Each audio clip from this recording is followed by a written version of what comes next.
ရှင်အာနန္ဒာလောက်ပဲပုဂ္ဂိုလ်မှမြတ်စွာဘုရားစီကတရားတွေကိုမှတ်သားပြီးတော့ဒီ memorize လုပ်တာပေါ့လေ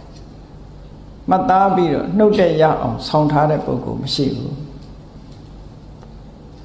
ခောပကမောဂလနာပုံနာကြီးကရှင်အာနန္ဒာနဲ့တွေ့တော့မေးကြည့်တယ်အရှင်ဘုရားမြတ်စွာဘုရားရဲ့စကားတွေနှုတ်တဲ့ဆောင်းထားတာဘယ်လောက်ရှိတယ်လို့ဆိုတော့ဓမ္မခန္ဓာပေါင်းတရားပိုက်ပေါင်း84,000ရှိတယ်တဲ့အဲ့ဒီ84,000မှာဓမ္မခန္ဓာဆိုတဲ့တရားအစုပြောမယ်ဆိုရင် collection ပေါ့ဓမ္မ speech of collection မြတ်စွာဘုရားစကားတော်တွေစုထားတယ်ပုဒ်ပေါင်း84,000ရှိတယ်အဲ့ဒီ84,000မှာ82,000သောဓမ္မခန္ဓာတွေကိုမြတ်စွာဘုရားစီကနာယူပြီးတော့သူသင်ထားတာကျန်တဲ့2,000ကိုတော့ရှင်သာရိပုတ္တရာစာရဲ့ယဟန္တာတွေစီကသင်ယူထားတာလို့ဒီလိုဂောဘကမောဂလနာပုံနာကြီးကိုပြန်ပြီးတော့ပြောတဲ့စကားရှိတယ်ဒွာတိတိဗုဒ္ဓတော်ကနေတွေတဟတနိဖိက္ခုတော်82,000ကိုဘုရားစီကသင်တယ်2,000ကိုတော့ယဟန္တာတွေစီကသင်တယ်စတုရာတိတိတဟတနိယေမေဓမ္မပောတိနော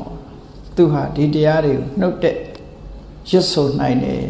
အချိန်မရွေးရွတ်ပြနိုင်တယ်ပေါ့ဒီလိုနှုတ်တဲ့ဆောင်ခဲ့တာအဲ့ဒီကျေးဇူးတရားဟာအလွန်ကြီးမားတယ်လို့ပြောရမှာရှင်အာနန္ဒာရဲ့အဓိကလုပ်ငန်းဟာမြတ်စွာတက်တော်55နှစ်အရွယ်ရောက်တဲ့အချိန်ကစမြတ်စွာဘုရားကိုပြုစုဆောင်ရှောက်ခြင်းလှုပ်ကြွေးခြင်းမြတ်စွာဘုရားဟောသမျှဓမ္မခန္ဓာတွေကိုနာယူမှတ်သားပြီးတော့မပြောက်မပြက်အောင်နေ့စဉ်နဲ့ရွတ်ဖတ်တရေစေထားခြင်းအခုခေတ်နဲ့ကြည့်မယ်ဆိုလို့ရှိရင်အခုခေတ်ကတော့စာအုပ်ထဲမှာရေးမှတ်ထားတာဆိုအချိန်မီပြန်ကြည့်လို့ရတယ်မေ့ရှင်အာနန္ဒာရုခေတ်ကနားနဲ့နားထောင်ပြီးတော့မပြတ်နှုတ်နဲ့တရေစေရတယ်သူတို့မှတ်ဉဏ်အလွန်ကောင်းလို့တင်းရိမ့်သွားနိုင်တယ်အဲ့ဒါလို့တင်းရိမ့်မှုမရှိအောင်အမြဲတမ်းနှုတ်တဲ့ဆောင်းတယ်တတိလည်းကောင်းတယ်ဝီရိယလည်းကောင်းတယ်လွန်ကြိုးစားတာအလွန်ကြိုးစားတာအဲ့ဒါလို့ကြိုးစားလို့တရားဓမ္မတွေဟာတခုမှမပြောင်းမပြတ်ဖဲနဲ့အကုန်လုံးမှတ်မိတာဒါရှင်အာနန္ဒာရဲ့စွမ်းဆောင်မှုပဲဖြစ်ပါတယ်ဒါကြောင့်မို့မြတ်စွာဘုရားကယဟန်တန်ဃာတွေရဲ့ခုံကျေးဇူးဂုဏ်တုဝိသေသတွေထုတ်ဖော်ပြီးတော့ချီးမွမ်းတဲ့အခါမှာ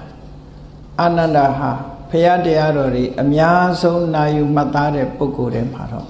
သူဟာအထူးချွန်ဆုံးပဲလို့ဘောဟောတုတ္တဧတရက်လို့ခေါ်တယ်အဲ့ဒီဧတရက်ကိုလည်းဧတရက်ဆိုတာသူအသာဆုံးသူအတော်ဆုံးခုခေတ်ပြောမယ်ဆိုရင် top 1 ပေါ့နော်သူအတော်ဆုံးပဲလို့ပြောလို့တာနောက်တစ်ခါတတိမန္တဒီစာတွေမပြောက်အောင်စွဲမြဲတဲ့တတိရှိတာလည်းပဲသူအတော်ဆုံးပဲဒီတိမန္တဒီစာတွေမပြောက်အောင်ရွတ်ဖတ်တရေစေလုံးလဝိရိယထုတ်တဲ့နေရာမှာလည်းအလွန်ကြီးမားတဲ့ဝိရိယရှိလို့သူအတော်ဆုံးပဲဂတိမန္တပညာရေးစွမ်းပကားလည်းအလွန်ထက်မြက်တဲ့လွန်ထက်မြက်တဲ့ပုဂ္ဂိုလ်အမှန်မှန်ကိုသိနိုင်စွမ်းရှိတဲ့ပညာလည်းပဲထက်ထက်လက်မြက်မြက်ရှိတယ်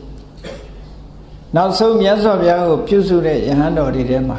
ဥပဋ္ဌာကလို့ခေါ်တယ်ဘုရားကိုပြုစုလို့ကြွေးတဲ့ပုဂ္ဂိုလ်တွေထဲမှာလည်း